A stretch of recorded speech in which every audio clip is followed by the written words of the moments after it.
In the ancient Greco-Roman world, Stoic philosophers preach apatheia, emotional detachment, as the ultimate virtue. The ideal man was unflappable, unbreakable, untouched by suffering. A deep feeling, shameful and manly. Yet, when Gospel writers captured Jesus' signature emotion, they picked a Greek word so raw, so gut-wrenching, it literally means moved in the bowels. Splagchnizomai, compassion so deep it twists your insides. Picture Galilee around 30 AD. The 12 apostles, just back from their first solo mission, exhausted. Herod Antipas has just beheaded John the Baptist. Political tension at fever pitch. Jesus is about to do something that reveals who he truly is. First, let's start reading the scripture. Jesus feeds the 5,000. The apostles gathered around Jesus and reported to him all they had done and thought. Then, because so many people were coming and going that they did not even have a chance to eat, he said to them, "Come with me by yourself to a quiet place and get some rest." So they went away by themselves in a boat to a solitary place. But many who saw them leaving recognized them and ran on foot from all the towns and got there ahead of them. When Jesus landed and saw a large crowd, he had compassion on them, because they were like sheep without a shepherd. So he began teaching them many things. Start with that word in Greek, splagchnizomai, meaning compassion. Here's what you need to get. Mark uses this verb just 3 times in his whole gospel, and every time it's for Jesus. Never the disciples, never the Pharisees, no one else.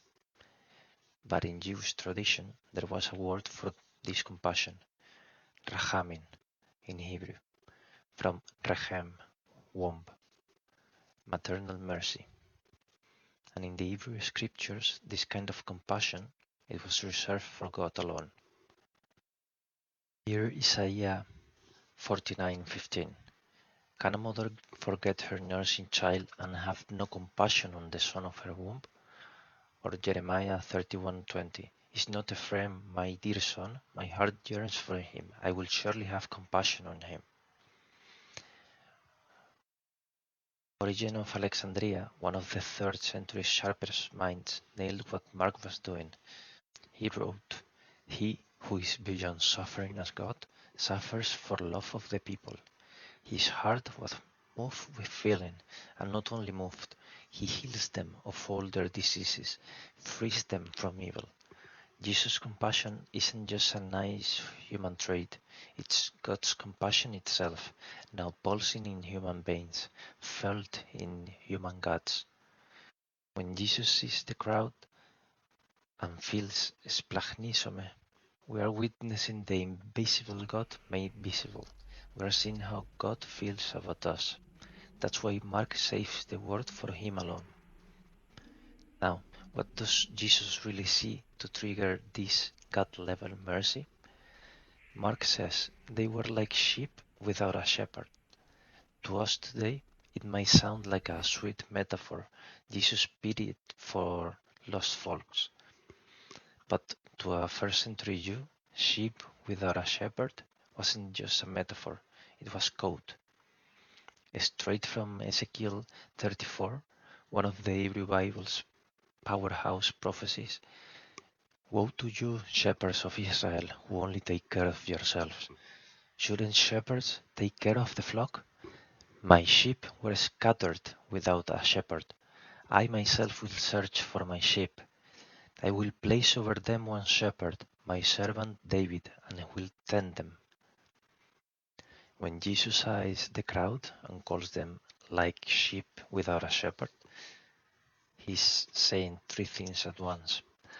Current leaders have failed. High priests, Pharisees, Sadducees, they are fake shepherds who teach the flock.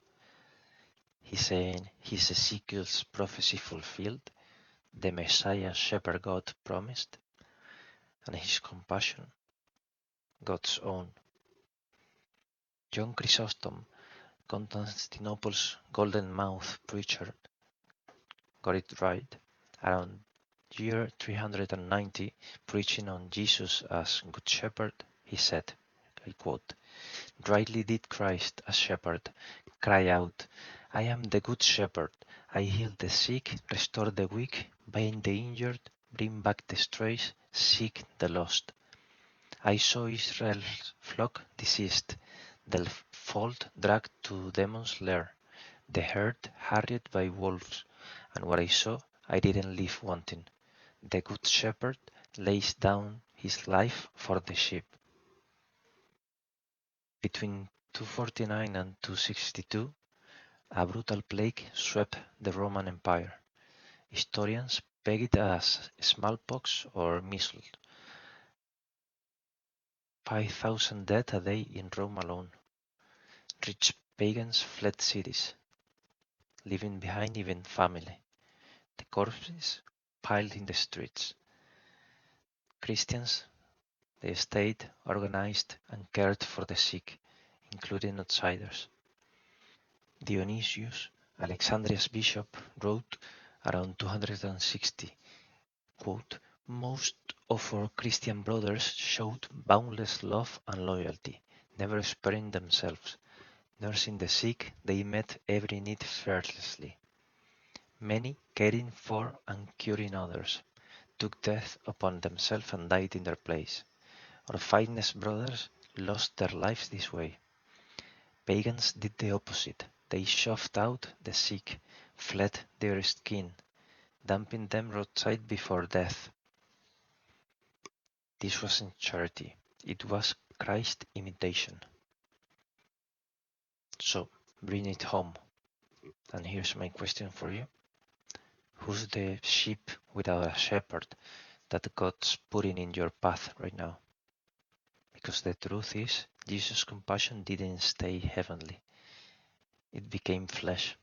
And now through us, in our neighborhoods, workplaces, cities.